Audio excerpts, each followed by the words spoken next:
Hi, this is Jared from Yellowwood Guiding, and in this video we're going to talk about how do you find compositions for landscapes. In the next video, this is a two-part series on landscape composition. We're going to talk about once you find something good, how do you maximize that composition. So here's a perfect example. I was going through Beaver Meadows, the sun was rising, we got the Continental Divide out there on the side, Long's Peak, and how do you build yourself a landscape image? Well, what you want to look at are some various aspects. Number one, you want to pick a background. The background is really easy to find in Rocky Mountain National Park. You find yourself a pretty mountain, you find yourself a neat stream or a waterfall. But then you need to look at how you see the world. When you step out and look at the world, you're not looking just at the mountain, you're actually looking at stuff right in front of your feet. If you hold your head level and look out across, you're actually looking all the way out to the mountain, but you're also seeing about 2 to 3 feet in front of your feet. Well, if that's the way you see, that's probably a good way to make your pictures. It adds a lot of depth and adds realism to your photography. So you find yourself an interesting background. Man, I'd like to use Long's Peak as it's lighting up in the sun. What can I do to really make an interesting composition? Well, there's step one. We found our background. Now step two, we have to find some foreground. So these rocks caught my eye. And this wasn't a great shot because I had the road and there's a lot of boring ground in here. So I decided to get down much lower. Remember, you have knees. You can get lower in images by turning the camera vertical. There was an interesting shot. Also, look where I cut Long's Peak. Here it's interesting, here it's interesting. Over here, this really isn't all that interesting. It's interesting again over here. So turning the camera vertical, I took it where it was most interesting, put Long's Peak in a third roughly, put the rocks in a third. But look, there's a bunch of garbage here. There's not interesting right there. If you can look at an image and you can say, is that helping or not? If that's boring, well, if it's boring, take it out. Don't make compromises. So I moved forward, went closer to my rocks. Now I have these nice rocks that were lighting up. That turned out to be an okay image. Put Long's Peak up there, and look, not a lot of blue sky. We're going to touch on that later.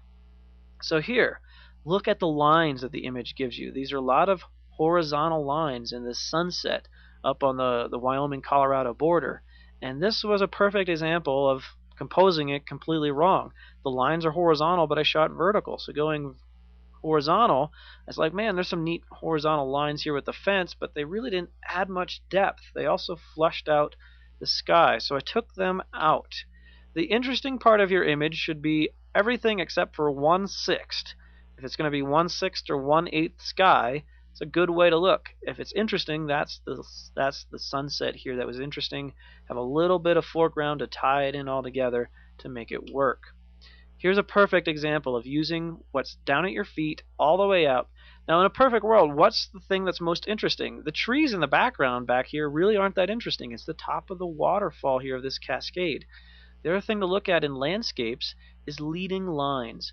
We have lines here that create an S curve. The water itself curves into an S, and that was interesting. Adding some color down here and some rocks gives us some base. And that's what makes this shot interesting. Not the trees back there, so I cut them out. Cut out anything that really isn't interesting. So here, how do you find the image in this shot? I like the line of the aspens by standing at the right angle. It made it really interesting. But over here, that's not really interesting. Down here is not really interesting. Over here, I mean, that's okay. But what I thought was interesting is the aspen trunks themselves. So getting up closer, remember, get closer to your subjects, whatever's up close, and turning it black and white. There was no color here that really made it pop, so going to a black and white sepia really made it more interesting. There's some times where you just can't do it. You're there at the wrong time of day for landscapes. Shooting in the middle of the day is kind of a curse. You'd have deep shadows, and all this color was really popping, but there really wasn't a whole lot you could do. There was no interesting foreground elements that I could find, so I zoomed in, I took out all the foreground, but still just a bunch of color and a lot of shadows. Getting out there at sunrise and sunset is a much better time. Here, this was a much more interesting aspect. The aspens were in the fog as it was snowing here. We have interesting lines coming sideways and across. You want to try to avoid lines going straight across your image. This goes kind of across. So I found this was interesting over here. This was interesting. This was. So I went vertical and turned that into an image all by itself. We have this nice line leading out here. Vertical lines. What makes aspens interesting is not their yellow leaves, it's their white trunks in combination to their yellow leaves. So you got to find yellow and white together. Here's a great example of how do you turn a great shot into something that's kind of mediocre. Going panoramic is a much more interesting shot because you look here, lots of blue sky. Number one problem with photographers that are just starting out is they add 4 miles of blue sky. Well, there's nothing there. Take it out. It's not interesting unless you're putting your calendar or shooting for a magazine cover. You don't need blue sky up there. Take it out. Point your camera down. But still, you need to have something interesting down here to point down to. Really didn't work here, so cropping it into a panorama really did make it work. Here I went vertical, trying to add something more interesting down below, but the rock really wasn't all that interesting. There's a lot of boring grass out here, and the lines here are horizontal. It should have been a horizontal image. And you go back to the original that I showed you, more interesting. So again, how do you find the image? Find the interesting elements in the photo. If you look, the peaks up here in Moraine Park are just peeking through. That's interesting. This really isn't all that interesting. This grass isn't interesting. That boulder, this is interesting. That tree is kind of cool. We're leaning over to the side. So take the interesting elements and line them up. Get those into a picture. Here we have a much more interesting picture. We bring in, again, the idea of a leading line. The line leads you across, but not straight across. It's leading you into the image, back into the image. It zigzags, takes you to the tree. Your eye goes from the tree and it points you out this way.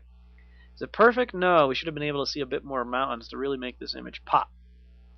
Sometimes cutting off the bottoms of trees are good. We don't really need to see what's down below here. It's the tip tops of the trees that's interesting in the fog. On a sunny day, this would be really boring. We would have just a bunch of trees in a forest, but in the fog we add depth. That can be interesting. Here, sometimes just because you put a foreground, it doesn't mean it's interesting. This is where the shot is most interesting, up through here.